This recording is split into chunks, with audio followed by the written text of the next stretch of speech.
उत्पत्ति अध्याय 11। सारी पृथ्वी पर एक ही भाषा और एक ही बोली थी।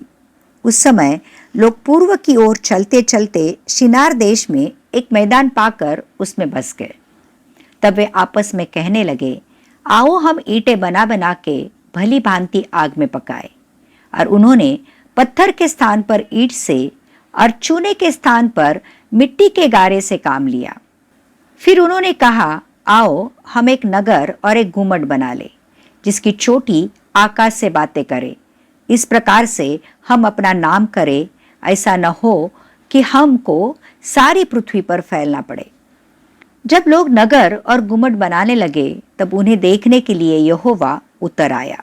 और यहोवा ने कहा, मैं क्या देखता हूँ कि सब एक ही दल के हैं और भाषा भी उन सब की एक ही है, और उन्होंने ऐसा ही काम भी आरंभ किया, और अब जो कुछ वे करने का यत्न करेंगे उसमें से कुछ भी उनके लिए अनहोना ना होगा। इसलिए आओ हम उतर के उनकी भाषा में गड़बड़ी डालें कि वे एक दूसरे की बोली को न समझ सके। इस प्रकार यहोवा ने उनको वहां से सारी पृथ्वी के ऊपर फैला दिया और उन्होंने उस नगर का बनाना छोड़ दिया।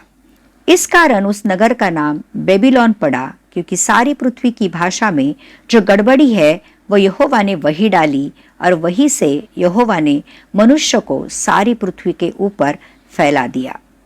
शेम की वंशावली यह है।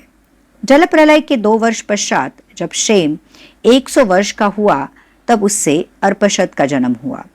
और अर्पशद के जन्म के पश्चात शेम 500 वर्ष जीवित रहा, और उसके और भी बेटे बेटियां उत्पन्न हुई। जब अर्पशद 35 वर्ष का हुआ, तब उससे शलय का जन्म हुआ। और शलय के जन्म के पश्चात अर्पशद 403 वर्ष और जीवित रहा, और उसके और भी बेटे बेटियां उत्पन्न हुई। जब शलय 30 वर्ष का हुआ, तब उसके द्वारा एबेर का जन्म हुआ। और एबेर के जन्म के पश्चात शलय 403 वर्ष और जीवित रहा, और उसके और भी बेटे बेटियां उत्पन्न हुई। जब एबेर 34 वर्ष का हुआ, तब उसके द्वारा पेलेग का जन्म हुआ। और पेलेग के जन्म के पश्चात एबेर 430 वर्ष और जीवित रहा, और उसके और भी बेटी बेटियां उत्पन्न हुई। जब पेलेग 30 वर्ष का हुआ, तब उसके द्वारा रू का जन्म हुआ।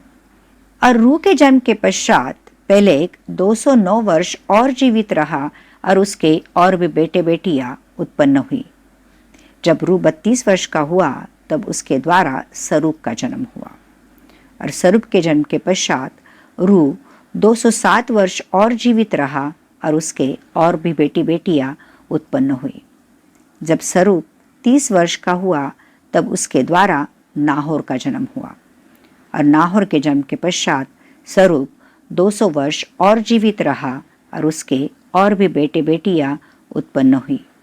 जब नाहोर 29 वर्ष का हुआ, तब उसके द्वारा तेरह का जन्म हुआ। और तेरह के जन्म के पश्चात नाहोर 119 वर्ष और जीवित रहा, और उसके और भी बेटे बेटियां उत्पन्न हुई।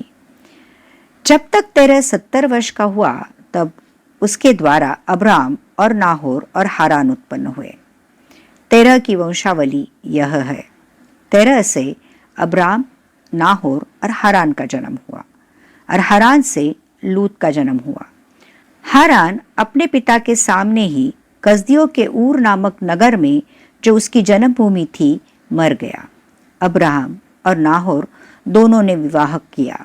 अब्राहम की पत्नी का नाम सारे और नाहोर की पत्नी का नाम मिल्का था। यह उस हारान की बेटी थी जो मिल्का और इसका दोनों का पिता था। सारे तो बांझ थी, उसके संतान न हुई। तेरह अपने पुत्र अब्राहम और अपने पोते लूत जो हारान का पुत्र था, और अपनी बहू सारे जो उसके पुत्र अब्राहम की पत्नी थी, इन सबों को लेकर कसदियों के ऊर नगर से निकल कनान देश को जाने को चला, पर हारान नामक देश में पहुंचकर वहीं रहने लगा। जब तेरह 205 वर्ष का हुआ, तब वह हारान देश में मर गया।